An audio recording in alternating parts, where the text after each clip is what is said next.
하늘 영광을 버리시고 인간을 구원하기 위해서 도성인신하신 역사적 예수는 BC 1세기경에 로마 정부의 식민지였던 이스라엘 북부 지역인 베들레헴에서 가난한 목수의 아들로 태어납니다.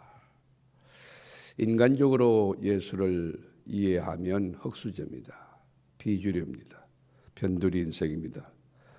그런데 정말 별 볼 일 없는 이 낯선 인생인 예수가 세상을 변혁시키겠다고, 세상을 한번 뒤집어 보겠다고 큰 꿈을 가지고 그의 몸을 던집니다. 이 제약된 세상을 하나님의 나라로 만들겠다고 우리 예수님은 뜻을 펼쳤습니다. 죄인들을 의인으로 만들고 마귀 자식을 하나님 자녀로 만들겠다.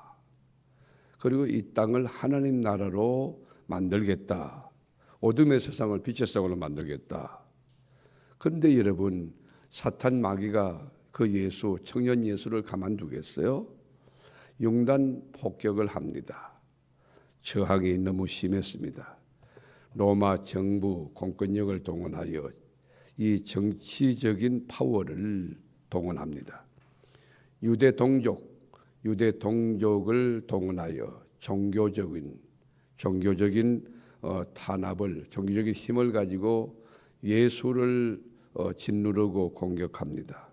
공권력이 총동원되지. 대제사장이 동원됩니다. 거기에 서기관과 이 바리새인 장로들이 총동원됩니다. 예수님은 진퇴유곡이었어요. 시골 청년 예수, 목수의 아들 예수가 감당하기는 인간적으로 너무너무 역부족이었어요. 그렇지만 예수님은 굽히지 않았어요.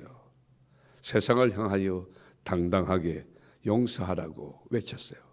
70번에 7번까지 용서하라. 그건 우리가 물리적 숫자가 아니에요. 끝까지 무지하는 용서하라. 사랑하라. 원수를 네 몸같이 사랑하라. 그리고 손해보고 살아라. 계산기를 집어던지라. 지는 게 이기는 것이다. 의롭게 살아라. 나누고 베풀고 섬기면서 살아라. 그런데 결론이 어떻게 됐죠? 33살 된 청년 예수는 로마 시저의 반역자가 되고 모든 것이 끝장났다 소리 외치며, 그리고 총독 빌라도에 의하여 사형 언도를 받고 33살의 젊은 청년은 십자가상에서 처형을 당합니다. 이걸 우리가 인간적으로 보면 예수님은 실패한 인생입니다. 자, 그런 예수가 이제 고난주간에 오늘 이게 화요일 날, 이 화요일 날 도대체 어디서 뭘 했을까? 이게 오늘 화요일 날은 유대의 종교 지도자들과 아주 심각한 논쟁을 벌였어요. 그게 5대 논쟁이라고 하는데 그거 다 설명할 수 있을지 모르겠어요. 먼저는 성경을 필사하는, 성경을 이렇게 삐끼는 사람이에요. 그런데 이 서기관이라는 사람들은 성경 박사들이에요. 그런데 첫째로 뭐냐면 로마 황제에게 세금을 내야 합니까? 로마 황제에게 세금을 내지 않아야 합니까? 하는 질문이에요. 그렇게 로마 정부에다가 유대 남자는 14살에서부터 65세까지 인두세를 내게 되죠. 또 유대인 여자들은 12살에서 65세까지 인두세를 로마 정부에 내게 되어 있었어요.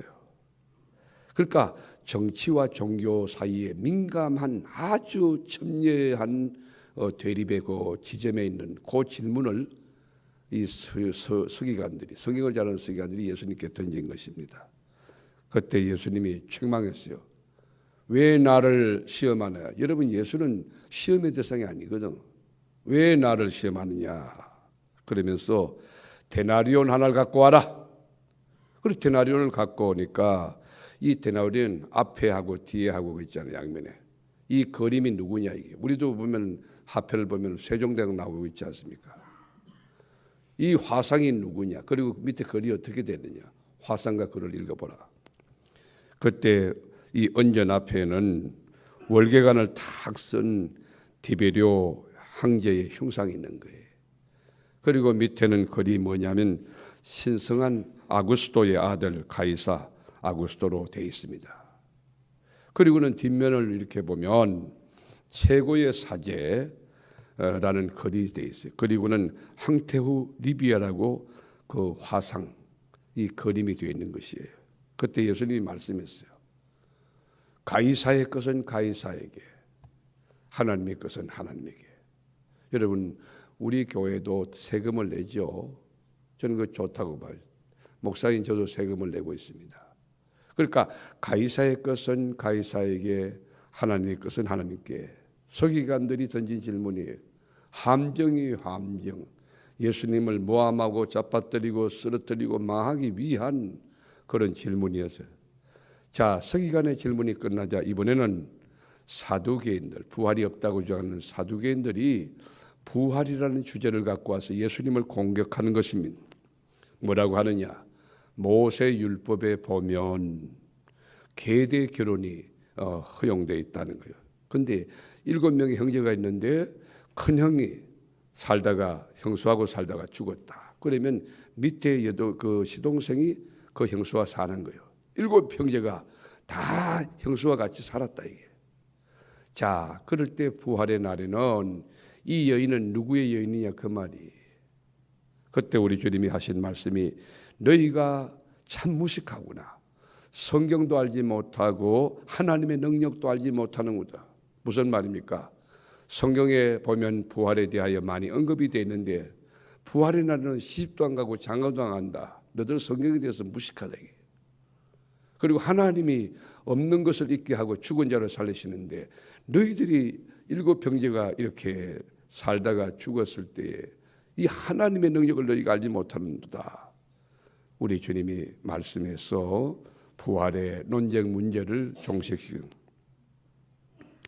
여러분, 이렇게 교묘하게 서기관들, 성서 신학자들이 접근해도 안 되고 부활이 없다고 주장하는 사두개인들이 부활의 논쟁을 가지고 했지만 우리 주님이 명쾌하게 마침표를 찍어 나가자. 이번에는 또 성경학자 가운데 아주 뛰어난 탁월한 이 성경학자 서기관이 이렇게 말해요. 예수님, 많고 많은 계명 가운데 어느 계명이 어떤 계명입니까? 최고 계명입니까? 하는 질문이에요. 여러분, 유대인들은 우리 몸을 이루고 있는 그 지체의 숫자를 248개로, 아마 뼈의 조각 이런 걸 의미하는 거예요. 그러니까 248개의 계명을 가지고 있어요. 그리고 1년이 365일이니까 365개의 계명을 갖고 있는, 이게 적극적 계명과 소극적 계명으로 우리가 대변할 수 있는데, 어떻든 그 613개의 계명을 유대인들은 갖고 있는 거예요. 새하늘 만들어서. 그건 인간들이 만든 거죠. 613개의 계명 가운데 어느 계명이 제일 큽니까? 그렇게 질문을 던진 거예요. 근데 한 가지를 꼽는다는 건 사실 쉽지 않잖아요. 근데 우리 주님은 아주 정확하게 명쾌하게 정리하는 게 뭐냐? 사랑이다. 다 같이 사랑. 위로는 하나님을 마음과 뜻과 힘을 다하여 사랑할 것. 그리고 수평적으로, 인간학적으로는 이웃을 내 몸같이 사랑하는 거. 사랑이다 이게. 어떤 계명이 뭐냐? 사랑이다. 그렇게 말씀했어요. 자, 그리고 이제 오늘 보면 예수님이 공생의 3년을 마무리하면서 마지막으로 다룬 주제가 뭐냐? 우리 주님이 이슈한 그런 주제가 뭐냐? 이게 헌금이라고 하네요. 왜 예수님이 마지막 때 이 헌금을 가지고 이렇게 역사에 남겼을까? 예수님이 지금 어디 계십니까? 연복계 헌금함 앞에 서가 계십니다. 여기 오늘 이 본문을 우리가 입체적으로 한번 살펴보면 종교 지도자들의 위선이 위선. 신앙생활할 때 위선으로 하는 사람이 위선. 사람이 볼 때 어떻고 뭐 그런 거예요. 그런데 정말로 세리처럼 감히 하나님 앞에 얼굴을 치들지 못하고 가슴을 치면서 그저 멸시받는 그런 위치에 있는 사람의 그런 진실함, 중심. 그러니까 위선과 중심의 이 충돌 지점에서 예수님이 누구의 편을 들어줬느냐, 그런 이야기가 되는 것입니다. 유대 성전에는 보면 남자가 출입하는 곳, 여자 출입하는 곳 같이 출입해요. 그런데 이 출입구에 여인의 뜰이 있어요. 여인의 뜰에 13개의 연복계가 있어요. 그러니까 나팔관 모양으로 되어 있는 헌금이 있어요. 그다 나팔관 우리 옆에 넓게 벌려 있잖아요. 거기다 헌금을 집어넣는 거예요. 그럼 밀어 두르륵 간데 그게 소리가 막 요란하게 나는 것이죠. 근데 이게 13개나 이렇게 헌금함이 되어 있어요. 근데 예수님이 어디 계시냐? 오늘 본문에 보면 연복계에 대하여 계셨다. 연복계 옆에 계신 것이에요. 연복계 앞에는 오늘 예수님만 있는 게 아니에요. 헌금을 거두어 드리는 제사장이 연복계 앞에 같이 있는 거예요. 그러니까 주의 종이 딱 서 있는 거예요. 예수님도 서 계신 것이에요. 그런데 여러분, 헌금을 많이 드리는 그 돈 많은 사람들이 와가지고 헌금을 넣어도 고요하게 주님 죄송합니다, 이게 다 하나님의 것입니다. 그렇지 않고 막 사람들의 보기에 사람들이 어떻게 하나 자기를 드러내려고 헌금을 집었는데 소리가 크게 들리는 거예요.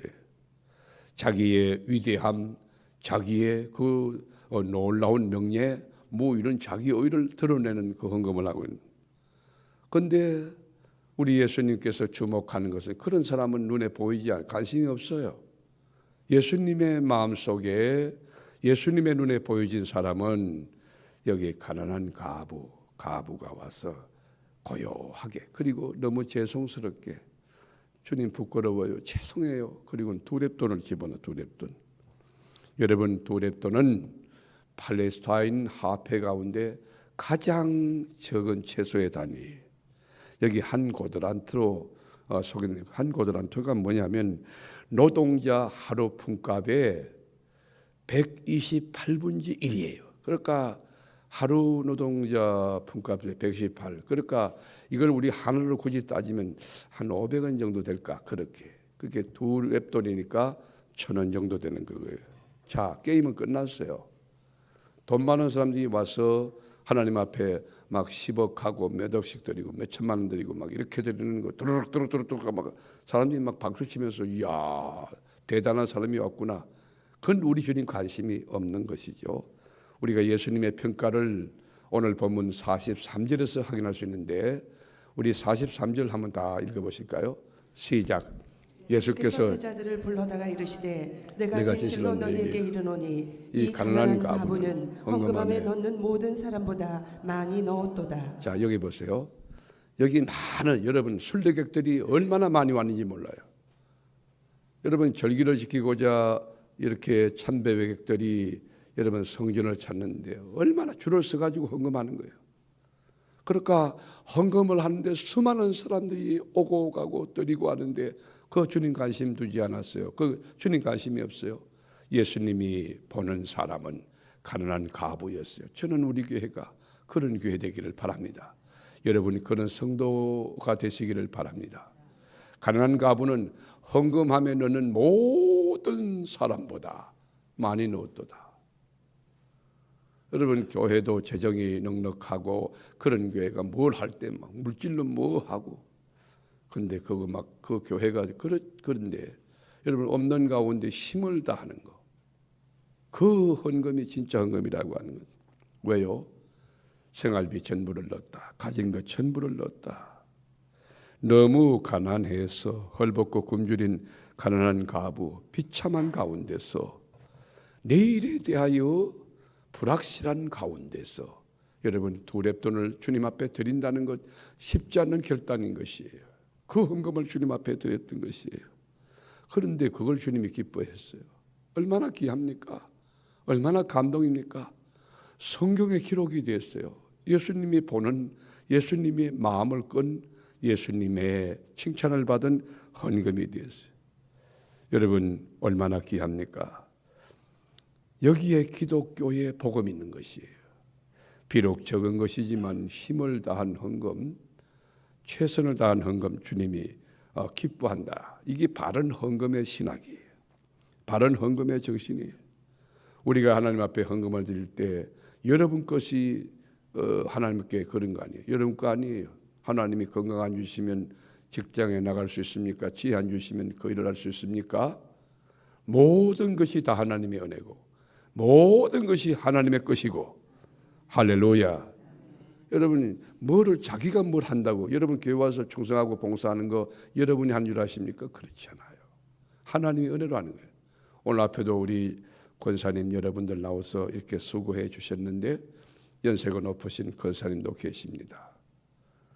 여러분 얼마나 최선을 다합니까? 그거 주님 저는 그걸 보내요. 너무 귀한 것이죠. 하나님 앞에 우리 인간의 돈이 필요할까요? 전능하신 하나님 앞에 우리 인간이 갖고 있는 돈 여러분 수천억 수조 그게 무슨 의미죠? 하나님 앞에 돈이 필요합니까?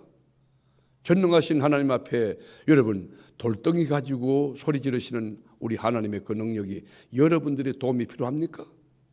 쓰임 받는 자체가 축복인 줄 알아야 돼요. 내가 주님 앞에 헌신하는 자체가 이게 은혜인 줄 알아야 된다고. 여러분 얼마나 주님 앞에 충성할 것 같아요? 오늘도 신방하고 전도하고 중보기도 하는데 여러분 얼마나 헌신할 것 같아요? 여러분 앞으로 얼마나 헌신할 것 같아요? 충성에 충성을 거듭하고도 나는 무익한 종이라 자기를 물리쳐야 돼요. 그래야 주님 나라 상급이 남아요. 여러분 주님 앞에 충성하고 막 자기 의를 드러내고 여러분 오늘 여기 헌금하는 사람들 그 사람들이에요. 너무 죄송해서 두 랩돈 가져와서 너무 부끄러워서 하나님 어떻게 아버지 하나님 그리고 감히 머리를 치들지 못하는 쇠리 같은 그런 마음으로 여러분 가부가 두 랩돈 드리지만 주님의 마음을 감동시킨 너무너무 귀한 헌금한 그런 주인공이 되었어요. 랩돈은 가장 작은 화폐도 아닙니다. 그렇지만 우리 주님을 감동시켰습니다. 주님이 칭찬했으며 생활비 전부를 넣으니라 마음을 다한 헌금을 넣으니라. 저는 사역하면서 요즘에 늘 그런 기도를 드리는데요. 하나님 할 수 없는 가운데 할 수 있도록 도와주세요. 그 무슨 말이냐면 하나님 일하심을 보고 싶다 그 말이에요. 정말 건강이 안 되는 그분을 통해서 하나님 일하심을 보기를 원합니다. 그래서 오늘 장로님이 그랬어요. 잘 그러면 장로님 신방 갑시다. 목사님이 아프니까 나와요. 저는 그 쩔뚝쩔뚝하며 걸어가는 그분과 같이 일하고 싶은 거예요. 막 넘쳐가지고 그런 거 말고. 목사님 시간이 없습니다. 나오세요. 없는 시간에서 하는 그게 진짜다는 거예요. 주의 일을 할 때 뭐 있어서 한다. 하나님을 그렇게 보십니까? 그렇게 신앙생활 하십니까? 성경이 그렇게 가르칩니까? 여러분이 언제까지 주의 일을 할 때 빠따치겠어요? 탁구치겠어요? 이래서 못하고 저래서 못하고. 여러분 주가 쓰시겠다 할 때 여러분 나귀 새끼를 드렸던 벳바게의 나귀의 주인처럼 주님이 쓰시겠다 할 때 하나님 앞에 아낌없이 여러분 아이들 기를 때 너 적어도 축복의 통로 민족을 뛰어넘고 인류를 품는 인류를 섬기는 큰 인물이 되어야 된다. 나누고 베푸는 아이로 키우지 않고 공부 잘해가지고 그거 아무 의미 없는 거예요. 그런 애가 리더가 된다는 자체는 세상이 불행해지는 것이.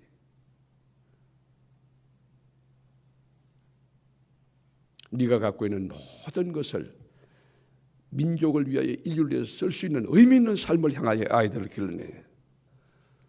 그러니까 전혀 지식도 없고 전문성도 없고 그런데 없는 가운데 하나님 일하심을 보는 거예요. 얼마나 귀합니까? 얼마나 귀합니까? 세계적인 부호였던 록펠러가 친구의 권유로 강산업에 손을 대. 강산업.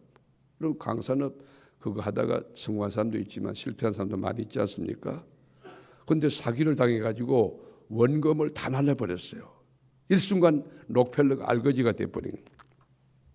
그렇게 강부들이 밀린 임금을 달라고.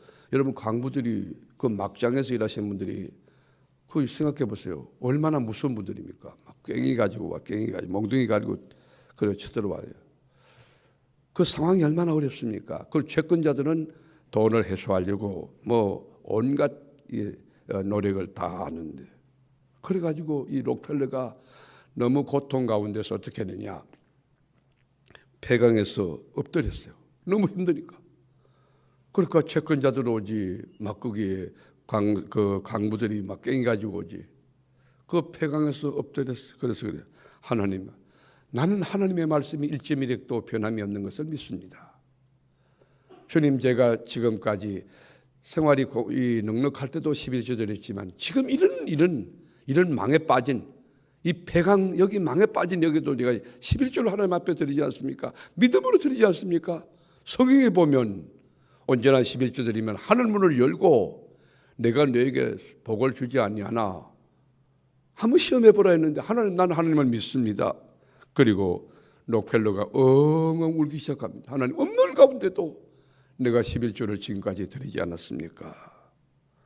하나님, 하늘 문을 열어주세요. 그렇게 기도할 때 하나님의 음성이 들려와요.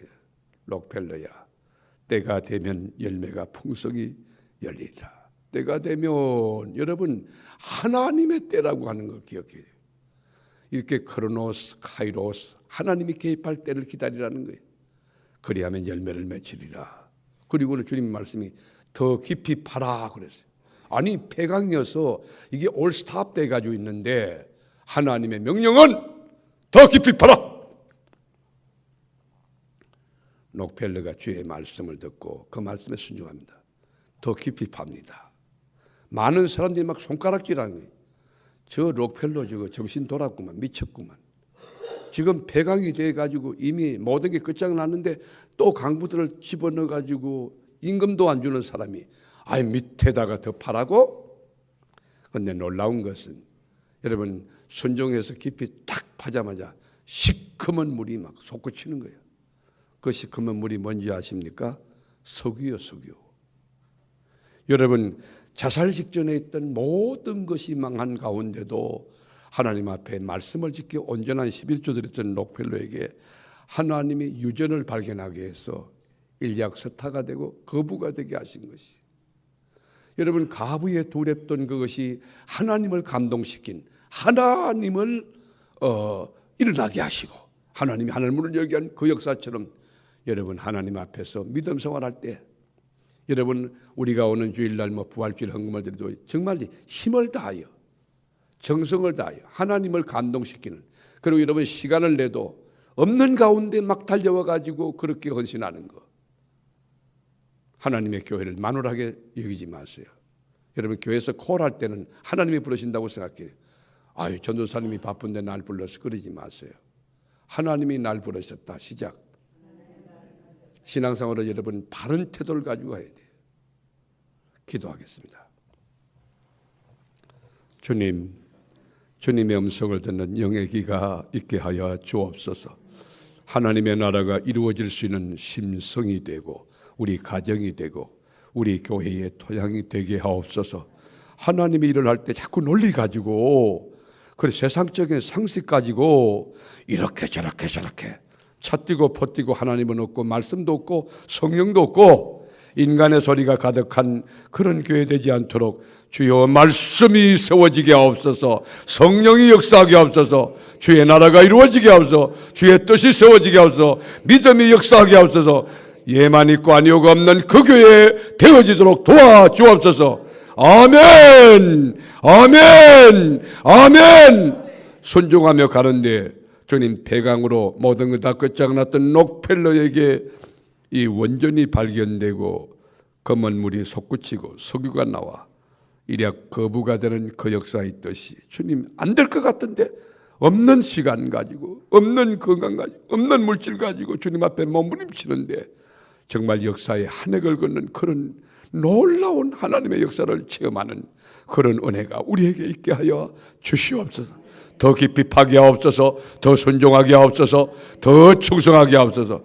충성의 충성을 거듭하고 나는 아니라고, 주님 죄송하다고, 더 헌신해야 되는데 더 하나님 앞에 순종해야 돼, 그러지 못해서 죄송하다고 겸허한 그런 영성을 가진 건강한 믿음 가진 자들이 꽉 찬 아버지 하나님의 교회가 되게 하옵소서. 오늘도 복음을 전하러 현장에 나오시는 분들과 신방하는 귀한 분들과 중보기도 하는 귀한 분들과 직장에 출근하여 이 직장을 교회로 만드는 우리 교우들에게 주님이 동행하여 주님이 동행하는 그 감격과 기쁨으로 하나님의 일을 진행하여 세상 속에 선한 영향력과 거룩한 하나님의 빛이 되게 하옵소서. 이제는 교회 머리 되신 예수님의 은혜와 성부의 사랑과 성령의 감동과 감화가 복된 새벽에 나온 우리 가족들의 심령과 영계와 그리고 가정과 일터 위에 그리고 자녀들 위에 그리고 복된 이 세계로 교회 위에 하나님의 기름 부어쓰는 주의 종의 목행로와 인생과 가정 위에 이제로부터 영원토록 함께 계셔서 영광만을 온전히 거두어 주시기를 간절히 축원하옵나이다. 아멘. 아멘. 우리가 오는 주일날 부활주일인데요. 부활주일인데 우리가 10시 반부터 우리가 찬양 드리면서 시작하지 않습니까? 가족들 모두 그리고 이웃들 가운데서 주님께로 인도할 뿐이나 그거 하시고, 그리고 여러분께 조금 부탁은 교회 그 주차장이 너무 협소하지 않습니까? 갑천변에 제2주차장이 있습니다. 거기다가 파킹해서 아마 한 5분 정도, 그래서 5분이 안 걸릴 것 같은데요. 지금 춥지 않습니다. 그래서 좀 해주시면 좋을 것 같아요. 그래서 교회 마당이 좀 텅텅텅 비면은 처음 오시는 분들이나 또 믿음이 약한 분들이 차를 대기가 참 좋을 것이라고 생각이 됩니다. 여러분이 좀 협조해 주시면 대단히 감사하겠고요. 그리고 그날 예배에만 올인할 수 있도록 하기 위해서 떡을 하든지 아마 그렇게 될 것 같습니다. 그래서 어쨌든 예배에 집중하도록, 그저 하나님께 예배만 드리도록 할 수 있는 대로 그렇게 하겠고, 분위기를 위해서는 제가 인절미를 좀 하도록 했습니다. 우리 인절미 절구가 2개가 있습니다. 그래서 그거는 좀 할 것 같습니다. 부활주일 하나님 뭘 하든지 여러분 기쁨으로 하십시오. 즐겁게 그렇게 해주시면 좋겠고요. 우리 시간 부활절 영광을 위해서 같이 기도하고, 목장 예배가 살기 위해서 기도하고, 개인의 문제 놓고 기도하고, 특별히 하나님이 우리 교회에 약속한 게 있어요. 사람이 자란다고 했어요. 여기 여러분 주목해야 됩니다. 이 말씀을 붙드는 자가 있고 놓치는 자가 있어요. 붙드는 자 되길 축복합니다. 여러분 가정에 사람이 자라기 원하면 아멘 해보세요. 아멘. 여러분 자녀 놓고 기도하세요. 하나님, 바로 주인공이 이해가 돼야 안 됩니까? 하나님 앞에 간구하세요. 우리 주님이 약속한 게 사람 자란다고 그래요. 여기 또 하나 교회 아닙니다. 우리 교회 그런 거 아니에요. 우리 교회 여러분 작든 크든 간에 주님의 뜻을, 주의 정체성을 가지고 나가는 교회니까 여러분 그 말씀을 붙드세요. 우리 다 같이 주여 삼창 부리고 예수 이름으로 기도로 나가면서 응답받고 돌아가세요. 다 여러분 하나님 영광을 볼 수 있기를 축복합니다. 네. 주여 삼창으로 기도합니다. 주여 아버지 하나님 역사 인도 시작해 주시기를 바랍니다. 주님의 놀라운 축복을, 주님의 놀라운 역사가 놀라운 아버지 부활주일 하나님 앞에 영광을 드리시는 역사가 되는 관계가 하나님 아버지 구원하시고 인도해 주시기를 바랍니다. 주님의 놀라운 축복과 놀라운 역사가 놀라운 관계가 되시기를 아버지 하나님 간절히 바랍니다. 주님의 놀라운 축복과 하나님 나라 위에 세 쓰는 모든 영혼에게 오늘도 하나님이 준비한 가게 신령한 은사를 누리며 하나님의 은혜와 복을 누릴 수 있는 귀한 영혼들 내도록 하나님 아버지 도와주시옵소서. 하나님의 부활절 예배를 향하여서 하나님 우리가 전심으로 기도하오니 하나님이여 그 복음의 산증이 되게 하시고 생명을 주님 앞에 하나님 아버지 올려드리며 하나님이 하나님의 복음의 축제로 예배드릴 수 있도록 주여 하나님 아버지 도와주시옵소서. 하나님이 잠자는 영혼들을 깨워주시고 하나님의 복으로 하나님 아버지 주님의 나라에 자녀되는 놀라운 능력이 임하게 하시고 하나님의 많은 이웃들을 초청하여 복음의 축제로 예배드릴